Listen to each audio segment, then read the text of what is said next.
Donc, ce que je dois vous montrer pour démarrer ici, c'est... on peut commencer par cette magnifique petite potentille rampante, mais c'est pas ça le but. Le but est ici plus bas. Alors, j'avoue, je suis venu faire un repérage. Vous voyez cette petite fleur qui appartient à la même famille que le colza et que les choux. C'est une crucifère et son nom latin est Arabidopsis thaliana. Thaliana, T-H-A-L-I-A-N-A. Arabidopsis thaliana. Et en français, son nom commun est l'arabette des dames. Arabette des dames. Vous voyez, il y a une petite rosette de feuilles à la base. C'est une petite plante très modeste, toute mignonne comme ça, et qui a un intérêt scientifique tout à fait exceptionnel. Alors j'en profite pour vous montrer un peu le coin. Bon, là malheureusement il y a des travaux, mais voici tout de suite des choses plus agréables, parce que c'est cette magnifique région de Lellingen, un superbe village qui est le point de départ de multiples promenades, plus belles les unes que les autres. Et j'en profite ici pour vous montrer un peu le coin. Très joli coin, comme il y en a beaucoup au Luxembourg, mais tout particulièrement ici. Alors, cette arabette des dames est une plante exceptionnelle parce que c'est la première plante qui, en l'an 2000, a vu son génome totalement décrypté. Cela concerne 5 chromosomes, 26 000 gènes, 115 millions de paires de bases. Et voilà, ça a été vraiment le point de départ, à peu près en parallèle au décryptage du génome humain. Une grande opération scientifique menée de manière très internationale par des chercheurs du monde entier. Alors, ça grimpe. Ça s'entend, ça se voit. Et donc cette arabette, c'est quand même assez fascinant. Pourquoi a-t-on choisi cette plante? Parce qu'elle pousse partout dans le monde entier, dans toutes les latitudes. Alors, ce qui est tout à fait bizarre, c'est que moi je n'ai repéré que mardi dernier. J'avais jamais... Vous savez, c'est une petite plante tellement modeste, j'avais jamais vraiment mis un nom là-dessus. Je pense que je la confondais avec des cardamines printanières, mais bon voilà, je reconnais mon erreur. Et ça m'a vraiment enthousiasmé parce que c'est une petite plante qui fait chaque pied, vous avez vu, il y a plusieurs pieds sur les images que je vous ai données, qui font 40 000 graines chacun sur un cycle de vie qui est très court. En 6 semaines, on peut partir de graines et reproduire des graines. Alors, si Goliath voulait bien se mettre en route, ce serait pas plus mal. Allez, Goliath. Et donc, voilà. Et figurez-vous qu'une des applications de cela, c'est toujours un peu discutable, ces avancées scientifiques, elles sont à double tranchant, mais on peut modifier le génome de la plante pour que la couleur des fleurs, des pétales, changent lorsque cette plante pousse par-dessus des mines antipersonnelles qui sont toujours enterrées et qui rendent d'immenses zones affectées par des guerres inhabitables, infréquentables, parce que le terrain est truffé de mines. Évidemment, les détecter avec des spécialistes, ça reste dangereux. Et donc, on peut semer ces petites graines, modifier et détecter les zones où il y a des mines parce que alors les fleurs changent de couleur. Bon. Et alors, ceux qui ont bien écouté la capsule précédente sont au courant de ce que je vous mijote aujourd'hui, puisque je vous avais annoncé que je vous emmènerais dans la vallée mystérieuse. Elle était mystérieuse au départ, mais ce n'est plus tellement mystérieux puisque je vous en ai parlé. La fameuse vallée des Jonquilles qui part ici de Lelingen. C'est une des 10-12 promenades qui partent en étoile de ce village, qui est d'ailleurs très, très fréquenté. Il y avait beaucoup de monde là en bas. Mais ce chemin-ci, visiblement, est moins connu. J'espère qu'on n'aura pas trop de troubles faits, parce que maintenant, je vais vous parler de quelque chose de nouveau. Bon, on verra si vous avez pu, durant la semaine dernière, deviner de quoi j'allais vous parler. En fait, c'est relativement banal. C'est très fortement d'actualité. Je vais vous parler des œufs. Et je vais vous en parler de façon globale, en bien, parce que vous savez que je travaille beaucoup avec les génotypes ApoE pour davantage individualiser les programmes alimentaires, les conseils alimentaires des patients et on peut montrer Goliath aussi, hein, voilà, qui s'est mis enfin en marche. Et donc ces œufs, figurez-vous, conviennent absolument à tous les génotypes ApoE2 et E3, parce que les œufs sont constitués uniquement de graisse et de protéines, donc conviennent au régime pauvre en hydrates de carbone, pauvre E3, très pauvre en hydrates de carbone E2, donc parfait pour les œufs, mais ils conviennent aussi au E4 parce que les E4 sont sensibles au cholestérol, comme vous savez certainement maintenant, mais les œufs ne font pas augmenter le taux de cholestérol. Les études qui ont abouti à cette conclusion fausse étaient ridicules, basées sur des lapins, et donc les œufs conviennent aussi au ApoE4. Et ça, c'est une bonne nouvelle parce qu'ils ont pas mal de limitations du côté des viandes et des produits laitiers. Alors, vous voyez que je suis attiré comme un aimant par cette première salve de jonquilles qui ne fait qu'annoncer la suite. Alors, les jonquilles sont surtout dans la vallée. Et d'ailleurs, c'est pour ça que je vous filme aujourd'hui à l'envers. Vous voyez, il y a encore là un bouquet de jonquilles. Je vais essayer de vous le zoomer. Il faudrait que je maîtrise un peu mieux tous mes instruments. Vous voyez. Bon, voilà. Et alors, voilà la fameuse vallée. C'est la vallée du Lellerbach. C'est le ruisseau qui coule ici en bas. Alors là, il y a une petite zone de dépôt de machines agricoles. Le point de départ d'un très très beau sentier de randonnée, très connu, qui est le sentier du Nord, qui va jusque tout au nord, à la pointe nord extrême du Luxembourg. Bon, alors je reviens à mes œufs qui conviennent à tout le monde. Donc, graisse et protéines, de toute évidence. Toujours un peu des jonquilles au passage. Et donc ces œufs, comme vous le savez très bien, se divisent en blanc et jaune. Ok. Alors, figurez-vous que les gens préfèrent souvent le blanc parce que ce sont des protéines de très haute qualité. Bon, écoutez, je résiste pas. On est quand même là aussi pour les jonquilles. Donc, on va essayer d'embarquer Goliath. Alors ici, c'est délicat. Goliath n'est pas très très chaud, mais voilà, on peut pas manquer ça. C'est une semaine par an. C'est quand même assez vite parti. Alors,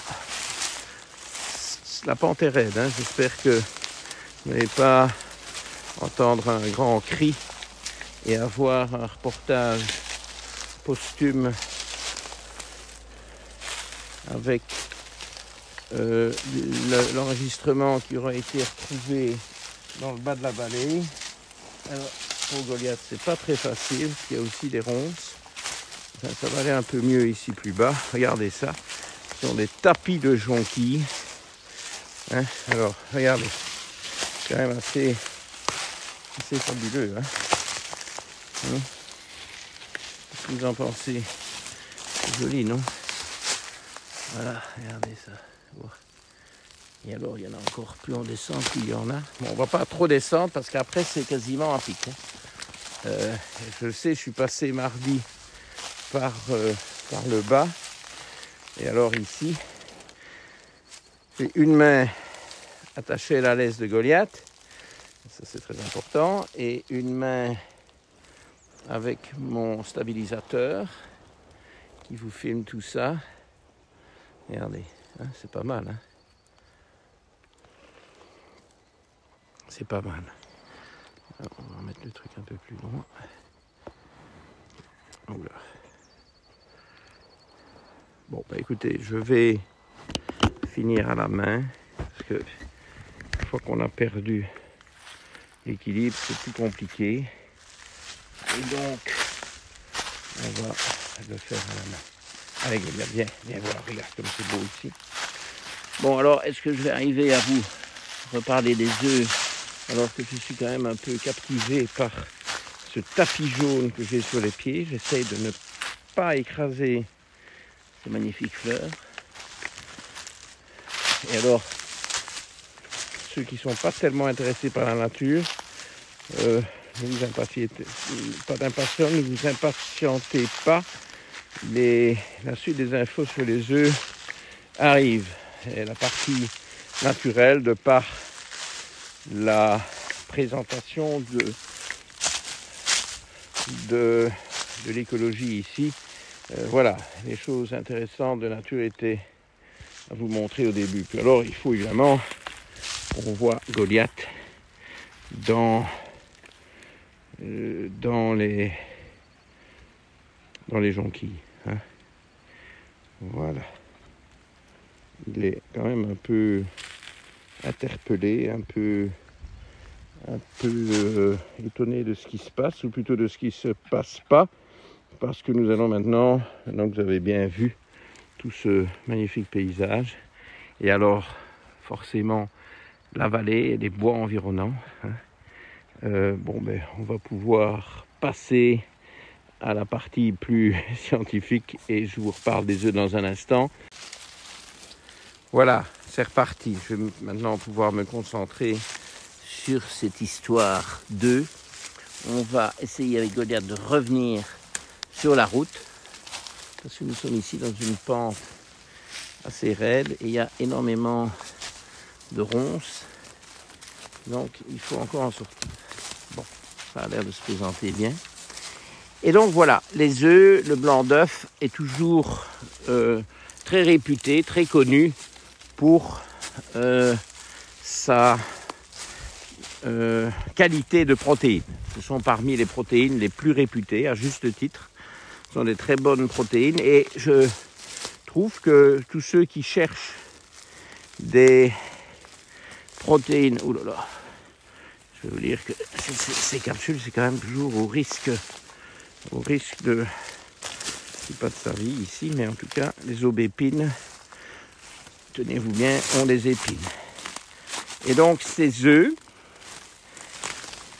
grâce à leur blanc, proposent des protéines de qualité exceptionnelle. Et je m'étonne toujours pourquoi les sportifs qui veulent des poudres protéinées ne pensent pas plus souvent à choisir des protéines d'œufs. Bon, c'est pas très à la mode, mais ça existe, hein, ça se trouve. Et c'est une très bonne solution. Faut-il évidemment encore vérifier qu'on n'a pas d'anticorps IgG, donc d'hypersensibilité vis-à-vis soit de l'œuf au sens large, soit du blanc d'œuf. Maintenant, bon, dans les protéines d'œufs, il y a probablement surtout les protéines du blanc, mais tenez-vous bien, il y a aussi des protéines dans le jaune d'œuf. Et ça, c'est une information importante parce que les protéines du jaune d'œuf sont en fait d'excellente qualité et elles sont vraiment trop ignorées. J'ai d'ailleurs dans ma poche, je vais essayer de sortir la liste, une petite liste avec toutes ces protéines. Il faut encore retrouver dans quelle poche ça se trouve. Et cette qualité de protéines du jaune d'œuf sera perdue si on... Ah voilà, j'ai ma liste. Si on chauffe exagérément le jaune d'œuf au point qu'il se solidifie. Donc la grande intelligence à avoir avec les œufs, quand on se prépare des œufs, c'est de cuire le blanc et de laisser le jaune liquide, toujours. C'est une règle d'or. Alors il y a tout un tas de préparations qui permettent ça. Il y a évidemment l'œuf à la coque, il y a l'œuf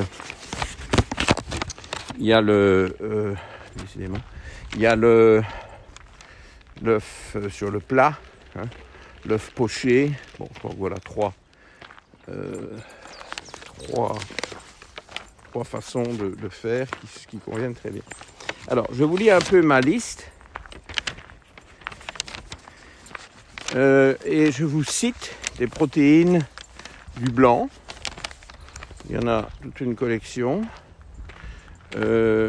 Probablement que la plus connue est l'ovalbumine, mais il y en a d'autres. Il y a l'ovoglobuline, il y a l'ovoglycoprotéine, l'ovomacroglobuline, l'ovomucine, l'ovomucoïde, l'ovotransférine, l'ovostatine. Il y a du lysozyme dans le blanc d'œuf, comme dans la salive ou dans les larmes.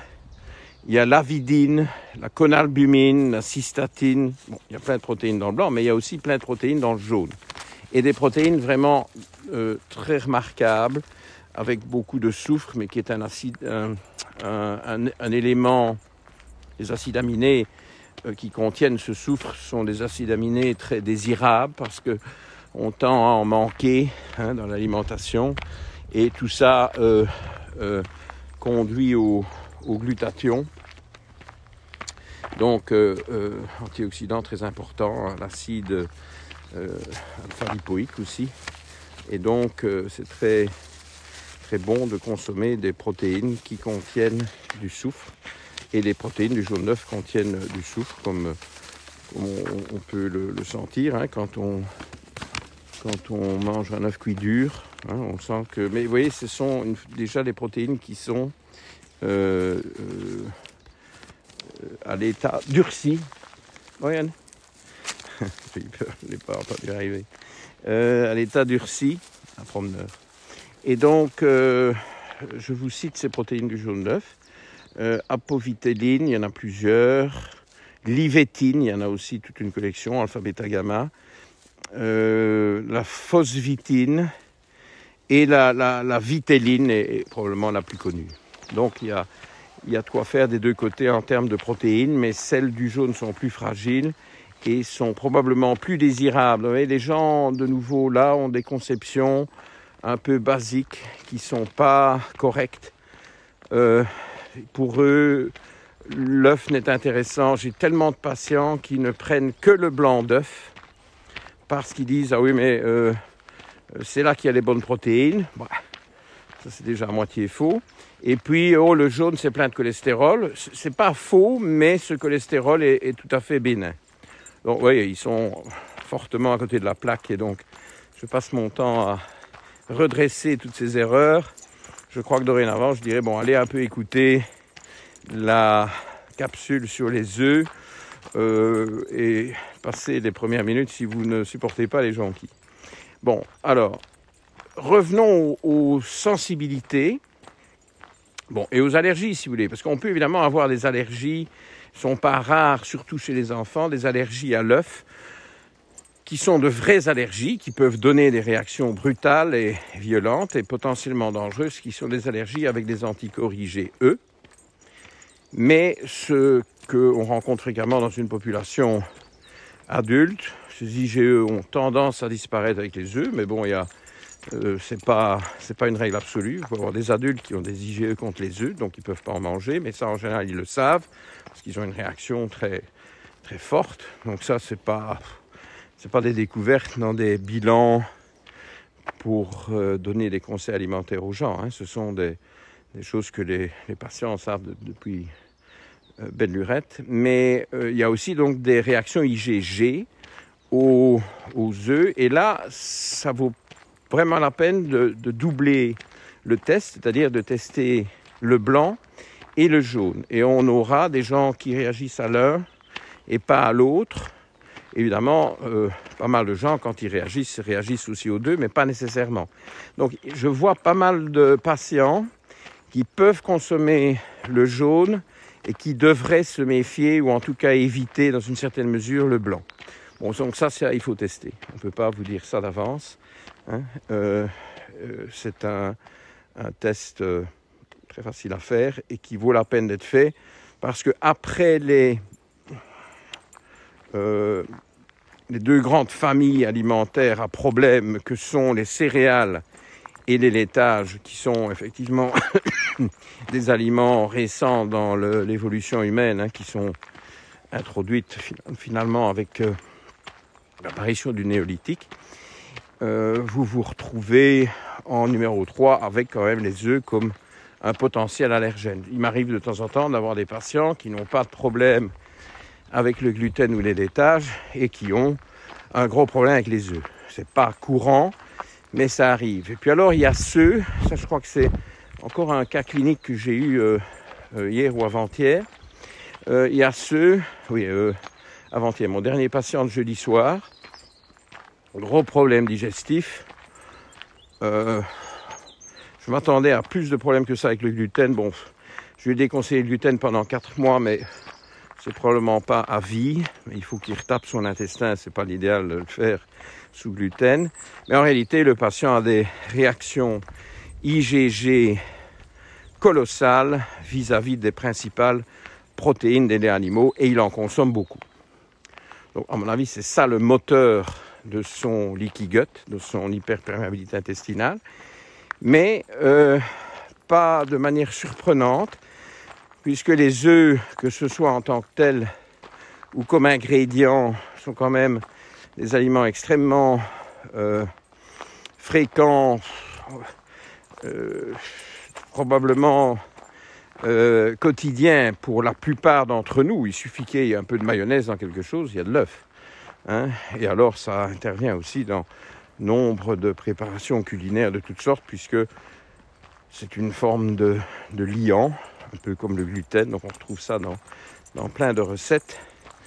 Et donc ces œufs, quand la muqueuse intestinale est anormalement perméable, pénètrent et repénètrent et repénètrent, et finalement vous développez une réaction IgG qui n'est pas majeure, qui n'est pas comme la réaction causale initiale, mais qui à un moment donné peut devenir significative.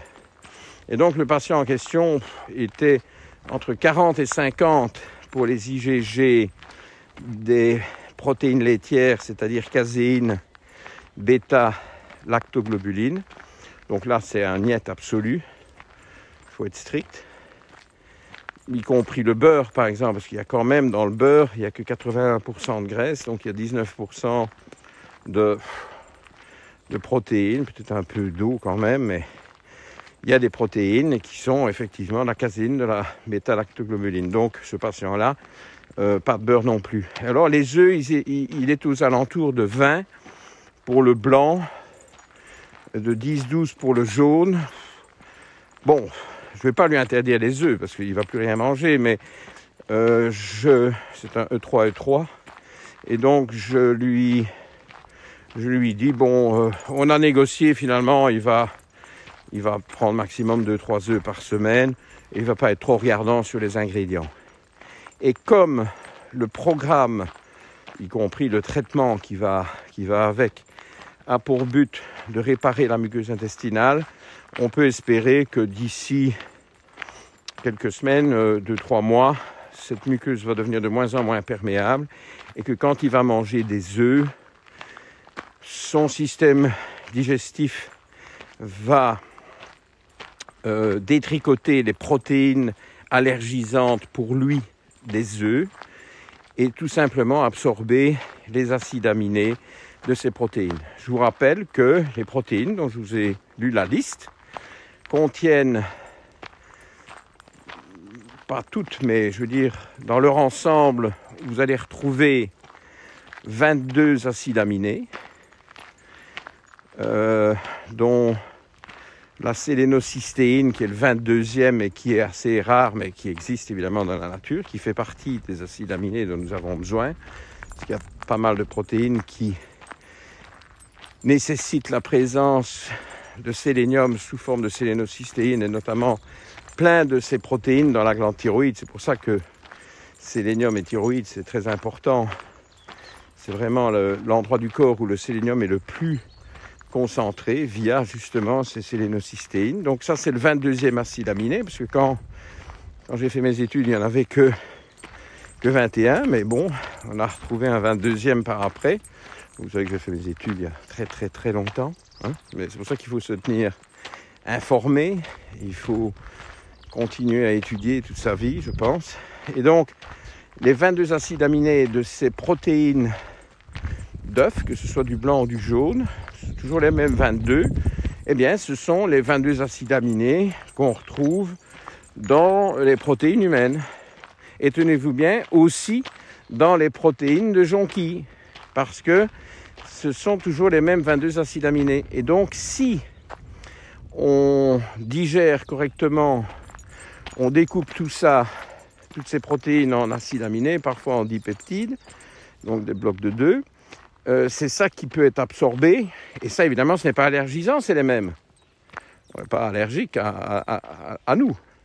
Enfin, si les auto-immuns, mais bon, ça c'est malheureusement la conséquence du leaky gut qu'on est en train d'essayer ici de résoudre. Et donc l'absorption de ces acides aminés n'est plus une cause une forme d'agression pour le système immunitaire. Et donc, même si mon patient continue à manger peu, mais quand même continue à consommer des œufs, ben, il y a beaucoup de chances que ces réactions IgG vis-à-vis des œufs, du blanc et du jaune, vont diminuer, alors qu'il n'a pas fait une exclusion complète. Parce qu'on ne peut pas tout exclure. Il faut toujours, quand on propose un programme alimentaire, il faut toujours que ça reste réaliste. Il ne faut pas que regarder les résultats biologiques, il faut se mettre à la place du patient et savoir, bon, est-ce que ça va fonctionner, ça, hein? Bon, ben voilà. Donc,